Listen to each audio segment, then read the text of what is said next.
Assalamualaikum warahmatullahi wabarakatuh. Sampurasun baraya kaum dangu haturan tebang dangu deui sareng mang maman kumaha baraya sadayana dararamang mugia aya dina ginanjar gawilujengan sareng aya dina panangtayungan Gusti Allah Subhanahu wa taala. Urang malikeun deui katineng baraya kaum dangu, urang ngadongeng deui, urang neraskeun hanca anu kiwari katunda kalayan judul Riwa.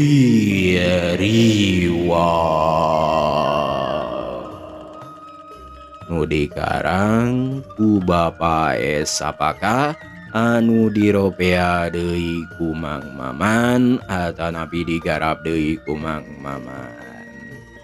Hatur nuhun pisan, rebu-rebu nuhun laksa ketika bingahan anu atos salasrep jeung anu atos satia hadir manco jeung ngadangkeunana.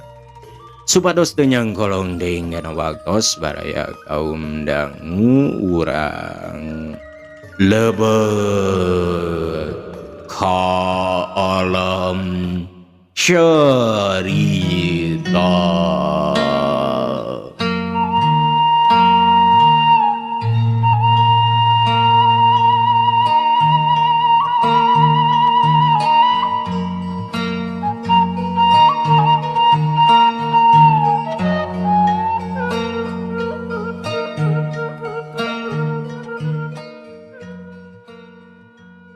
Baraya kaum dangu upami telepat hanca anu kamari teh saleh digalentor ku indungna teh bisa walakaya bakat ku bunga cipanona rembay sanggeus teuteug gabrug nyuh ka indungna bari nyebut ipo ku indungna diusapan teu lila saleh cengkat terus nyuuh kana suku bapana bari inghak-inghakan.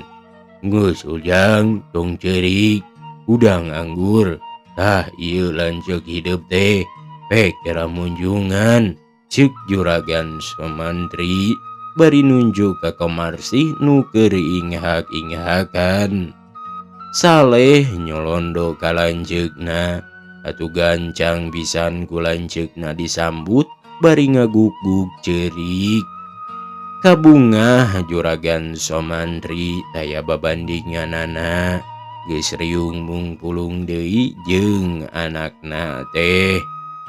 Ari Pasura baraya kaum dangu saprak ditinggalkeun maot ku pamajikanana sarta dipangkaburkeun ku Sayyidah gawena ngahuleung bae.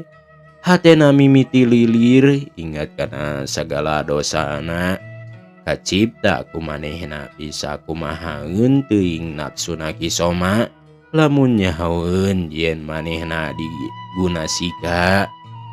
Ras deui manehna inget ka Nyi Oneng tepi ka paeh teh lantaran vokal manehanana hayang ka Sayyidah pantes mindeng ngaririwaana oge. Atuh reuy sabulu-bulu awakna carengkat. Di harita Pasura jadi loba kasieun teu paya aya jalema nyampeurkeun sok ngagebeg wae ngagebeg katurug-turug keur gegebegan teh urudul juragan kuwu datang ngiringkeun para ponggawa nungusung pasaran dirurub ku samping kebat. Barang tepi pok juragan kuwu nyarita, "Pasura, kaulan?" Jawab Pasura ngadegdeh, "Huring, narima surat tinu wajib di Bandung yen kula warga Pasura ngaran Sayyidah geus bobor kaharayuan cilaka waktu kereta api diguling. Tah ieu mayitna pek pulasara," ceuk juragan kuwu. Pasura Baraya kaum dangu tepuguh cabak hatena selang-seling ngadeknya beja kitu teh. Hari juragan kubu saenggeus masrahkeun mayit mah terus ngaleos balik deui. Delila tatangga Pasura daratang mantuan ngurus mayit. Barang boeh enak ku Pasura dibuka leng manehna lieur. Leungeuna nyabak tarang bakatku teu kuat nempo si Saidah remek jadi gepeng kawas kagencet geus teu puguh rupana. Ku tatanggana teu ditolih kaayaan Basura mah terus bae eta mayit dipulasara kulantaran hate jalma teu sarua kecewis aya nu ngomong pang Saidah tepi ka mao teh lantaran salah Pasura sok kitu-kitu cenah. Dasar omongan jelema leuwih harus batan goong. Harita geus jadi sabiwir hiji di desa Ranca mah yen kalakuan Basura teh jahat. Atuh Basura teh pada ngarantep tara di alakuran ngan Mang Inta nu sok manturan teh. Saenggeus dipinggang ngewa ku tatanggana manehna mindeng ngalamun malah sok seuseurean sok seuri sorangan atawa bibiri gidigan kawas aya kasieun sakapeung kunyem-kunyem ngomong sorangan. Baraya kaum dangu harita manehna indit ngalongo kuburan terus sila mendeko nyang hareupan kuburan nu beureum keneh da kakara 2 poe Saidah teh di kaluatna. Keur kitu siet selep aya peso balatih nanceb kana taneuh atuh Pasura ngareunjag ari direret nu maledogkeun peso teh Kisoma keur ngajega nulak cangkeng. Pasura kabur pangacianana keur mah nu dipikasieun teh Kisoma hari harita ujug-ujug ngabadega tukangeunana atuh awakna ngarumpuyuk. "Sudah," ceuk Kisoma nyentak. Awak Pasura rampoh poe disentak teh. Didinya Kisoma neruskeun deui omongna. "Dewek geus karasa pait beubeurna dipeuntas lantaran dilejokeun ku si Laing jeung si Inta. Panasna poe nu moreret tirisna hujan nu ngagebret dewek teu meunang eureun kudu terus digawe. Lamun peuting ka ibuna lamun beurang kapanasan geus nempa awak dewek jadi kuat.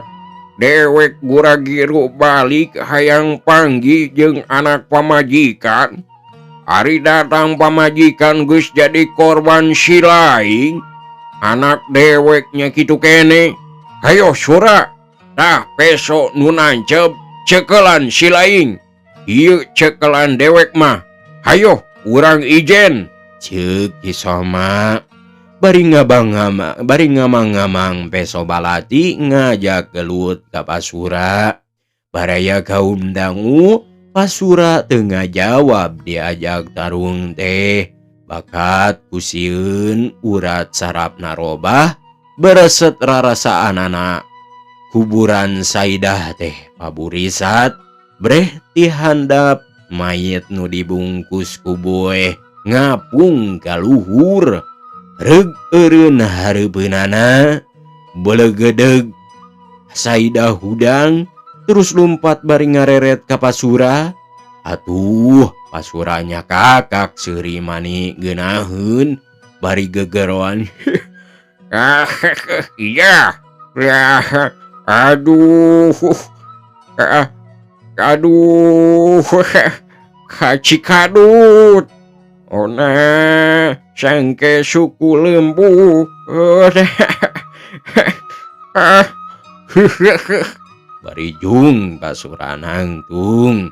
terus ngeleos sarta seri iri hilan si horeng jadi gelo baraya. Kisoma gogodeg nempo pola pasura gitu teh. Terus manehna diuk igireun kuburan, berebet ngadoa. Beres ngadoa jung cengkat, rek neangan saleh, manehna oge terus ngadengeti urang dinya, yen saleh geus nyahoeun lain anakna. Tapi Kisoma watireun rek diteangan bae cenah, bisi jadi jalma galandangan. Padahal saleh mah keur diuk bari maca koran, malah nu nyarebut ka manehna oge. Ayeuna mah lain saleh tapi cep komara. Baraya kaum dangu keur uleung maca, manehna ngaranjuk waktu maca kecelakaan kereta api ti Guling anu korbana aya ngaran Saidah anakna Pasura. Beleuwer koran dialungkeun, leos manehna kaluar neangan sado rek maruluh ka desa Ranca. Enya henteu Saidah maot. Saenggeus tetela Saidah maot, malah dikuburna oge direndengkeun jeung i kuburan maoneng kacida manehna handeulna.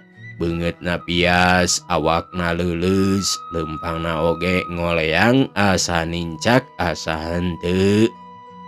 Ari datang ka imahna, bus ka kamar blug nyuuh, segeruk ceurik, hatena kumalayang inget ka waktu anu kaliwat, kadenge keneh kumanehna waktu Saidah ngomong kieu. Kang Saleh, tuh saksina bumi jeung langit, abdi moal boga salaki ari sanes ka akang. Atuh, curucud si panona kaluar. Pasosore kaparengan di imah eueuh sasaha. Ngan manehna wae jeung Neng Komarsih katilu babueuna. Atuh manehna jongjon meungkeut singkup dihijikeun jeung Pacul, ari keur ngadeluk jol lanceukna nyampeurkeun ari nanya. Keur naon Cep? Meungkeut Pacul jeung singkup? Saleh ngaranjuk geurewaseun. Terus ngajawab, aya nu merjogikeun ceuk. Ari eta peso nyelap dina beubeur keur naon? Jeung kunaon deui siga tas ceurik? Ceuk, mugi ulah bendu, abdi teu tiasa ngajawab, engke oge tangtos euceu uninga, ceuk Saleh bari ngaleos.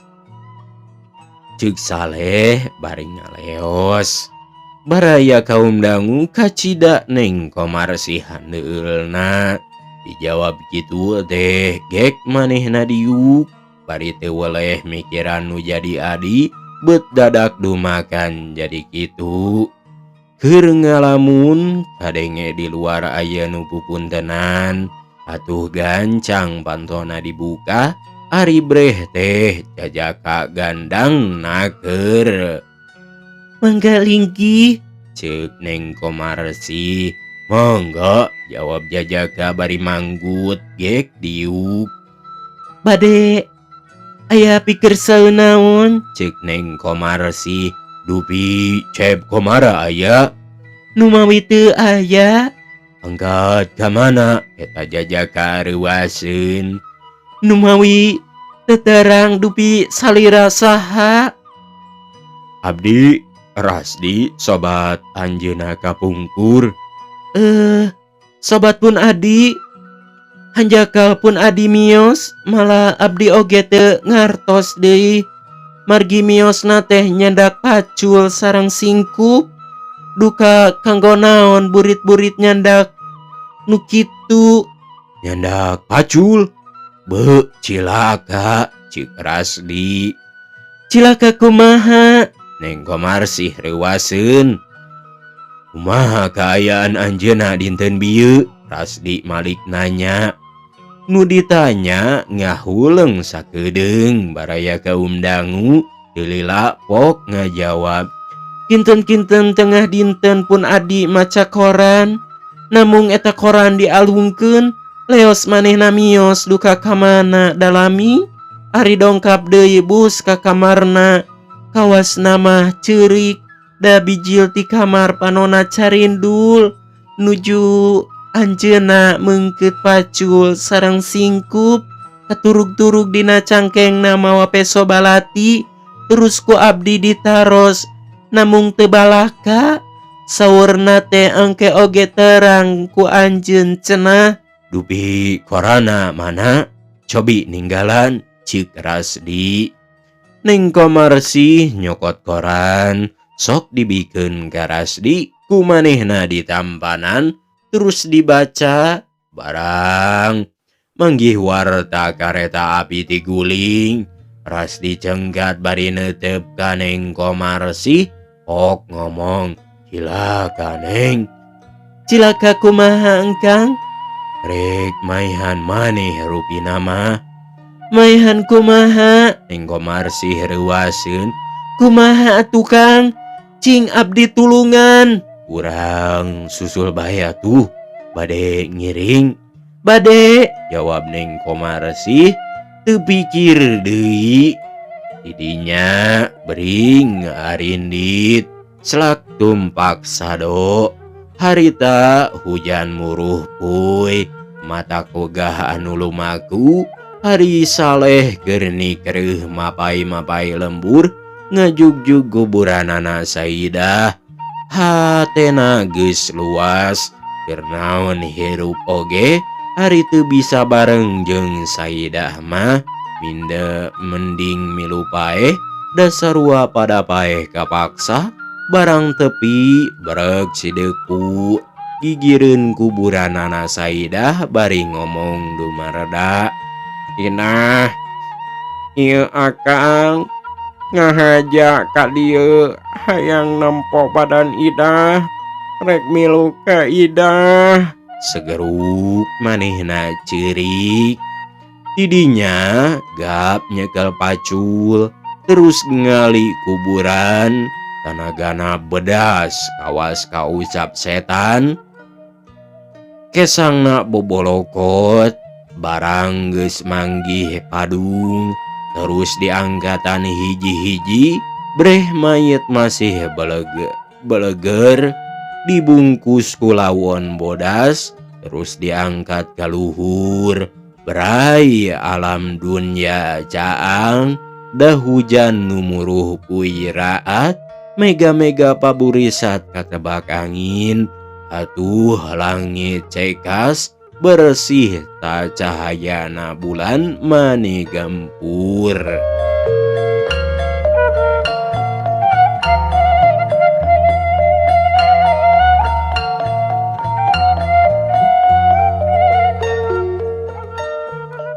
Garayam boeh nunutupan saya sirah Saidah dibuka breh sirahna ka tembong tapi geus teu mangrupa da beulah.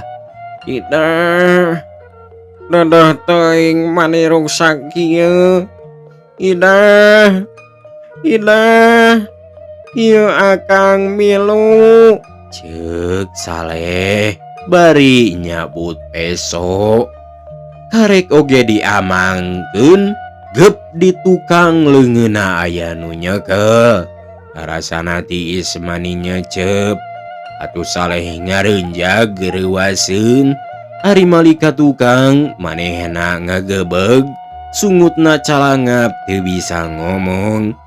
"Nanaonan ieu teh Kang Saleh?" Keclik peso balati murag. Ngadenge sora Saidah teh ok manehna ngajawab sorana pegat-pegat, "Idah, ieu teh lelemputan Idah, buah hate akang." Ceuk Saleh bari ngarangkul. Baraya nu dirangkul nanggeup mani pageuh kawas nu sono. Sanggeus lila pok nyarita, Kang Saleh, sanajan jirim abdi sifat alus, komo deui lamun abdi masih keneh manusa, masih satia kana sumpah. Akang, akang satia Idah. Upami kitu, hayu urang wangsul ka Ciatel sareng abdi, bilih rama dedepeun. Mangga Idah, akang ngiring, jawab Saleh bari leos naringgalkeun kuburan jeung mayit. Teu lila kulu nu aya 2 jalema nu saurang menarekeun mayit diasupkeun deui kana urutna, terus dipadungan sarta diurugan taneuh. Sanggeus beres ok manehna nyarita, pade hukum baheula ka susukan neng. Bral maranehna marudun muru susukan. Sanggeus beberesih gek dariuk tina tembok kuburan bari ngareureuhkeun capek. Kang, ngawitan jelma abdi teh keueung, namung ayeuna mah teu keueung sakedik oge. Eta kitu peda sareng engkang. Upina nu janten kasieun teh kaluar ti diri aneng ku anjeun, jawab Rasdi bari imut. Si horeng eta 2 jalema teh Rasdi jeung Neng Komarsih nu nyusul-nyusul Saleh. Neng, mangga urang wangsul pilih rama dedepeun.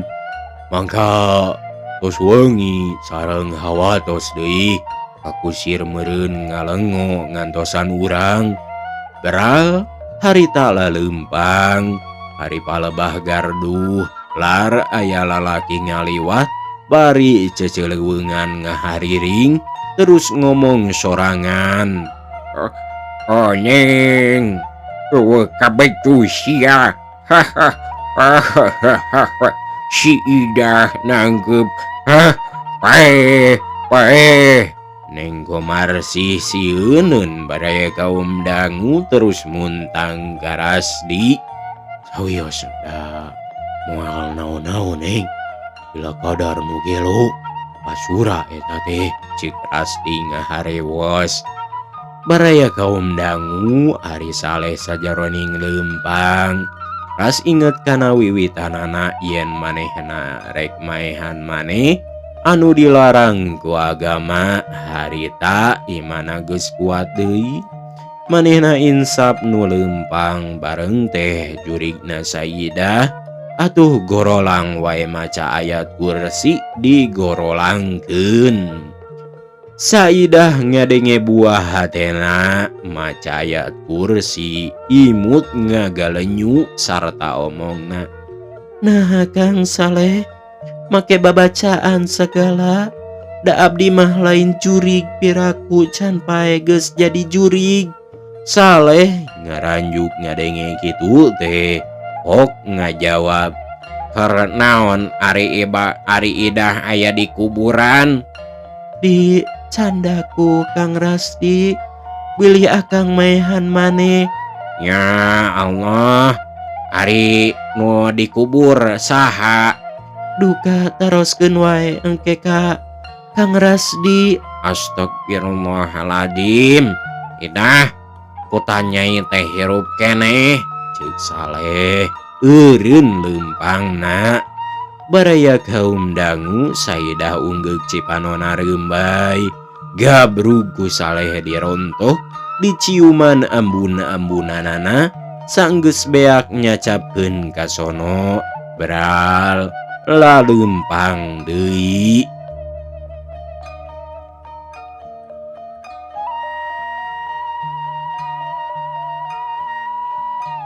Barang tepi ka jalan gede aya sado terus disampeurkeun.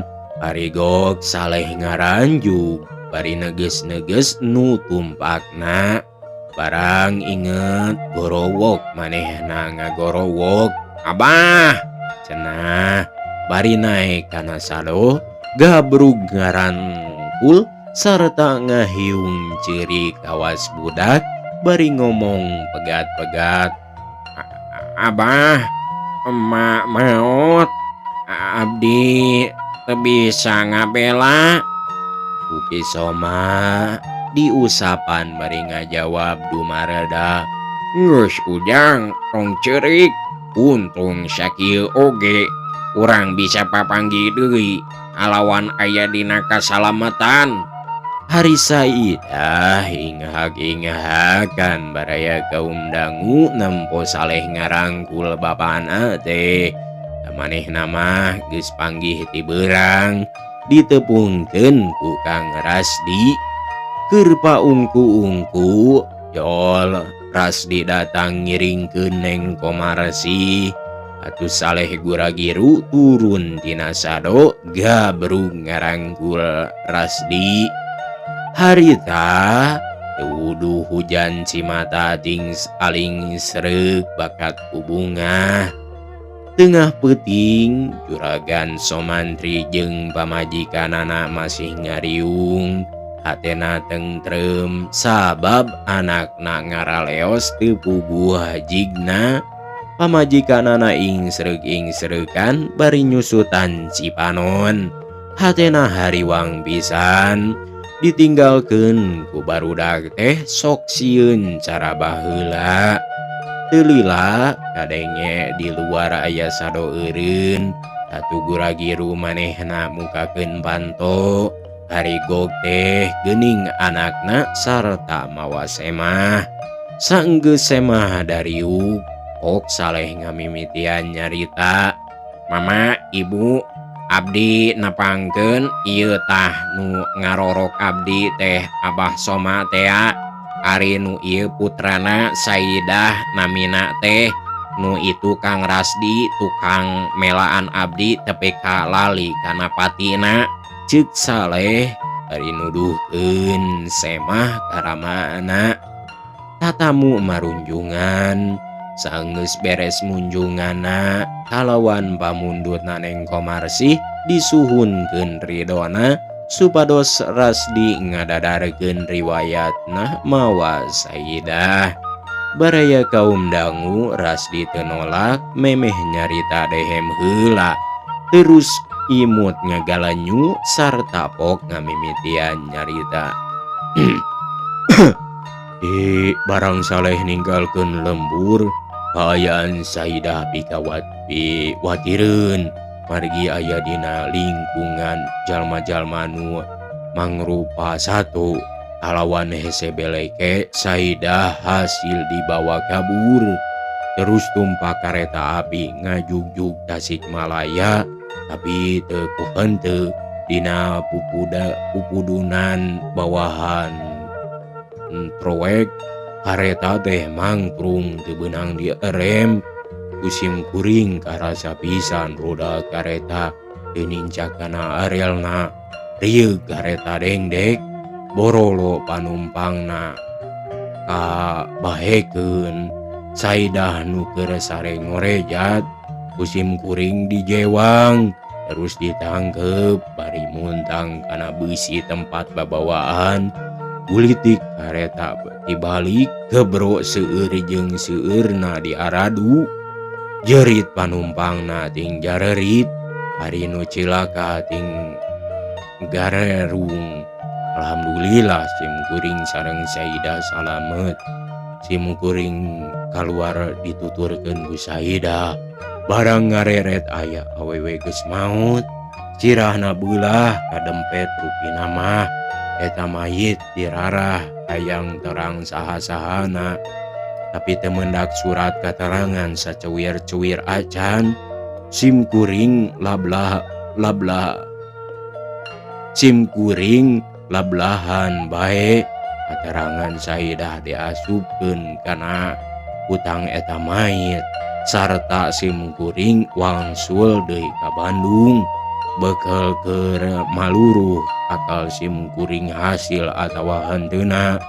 Pinggel Saidah diical dianggo nada sareng kaperluan sanesna. Teu lami kakuping di desa Ranca bujrud yen Saidah maot. Disabrak Saidah palsu dikubur. Sim kuring cicing wae di kuburan. ngintip-ngintip sugan nu diteangan kapanggih eta sangkaan teh teu sulaya. Tadi enjing-enjing Rama Saidah dongkap ke kuburan malah hampir ribut sareng pasura wangsul di kuburan ku abdi ku simkuring dipegat sarta dibawa ka panganjrekan ditepungkeun sareng Saidah. Hari balik deui ka kuburan kenging wartos aya Cep Komara cenah putrana Juragan Sumantri urang Ciadeul nalengteng enya henteuna Saidah maot. Barang di bejaan yen enya maot manehna ceurik. Atuh pragiru simkuring ka dieu. Tapi di dieu mung nyampak Neng Komar si unggul.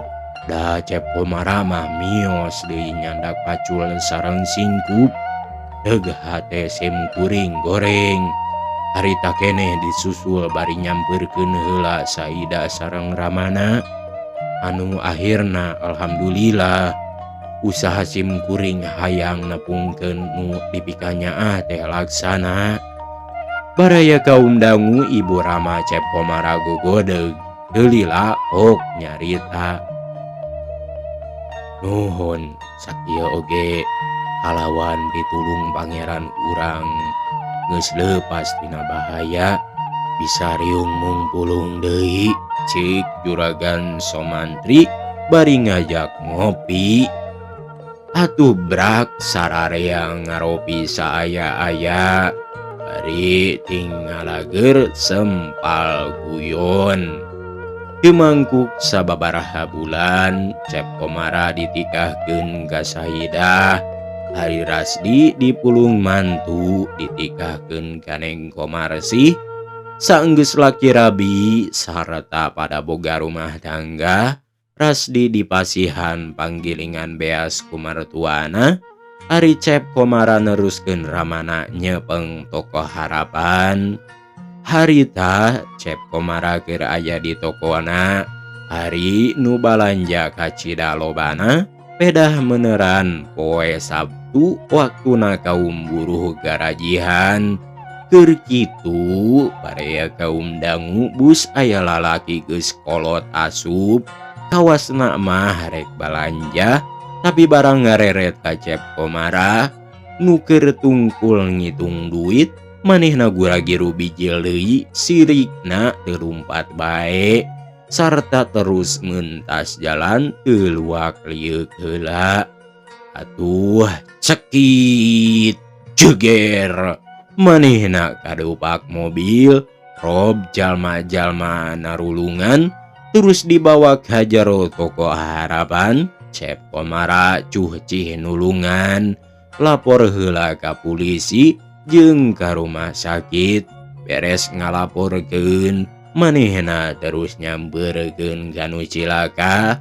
Ari breh teh Mang Inta cipanona rembay bari neuteup ka Cep Komara ok ngomong pegat-pegat. Saleh Amang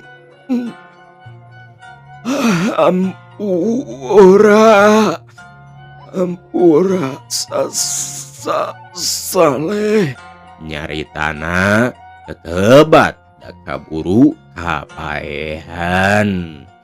Keur kitu col ambulan terus Mang Inta diangkut ke rumah sakit tapi teu katulungan lantaran otakna geger jeung igana potong malah ari jol hari maot cenah. Teu mangkuk sataun Ibu Rama Cep Komara sareng Ramana Saidah mungguh haji ngalaksanakeun cita-citana nyumponan rukun Islam nu kalima.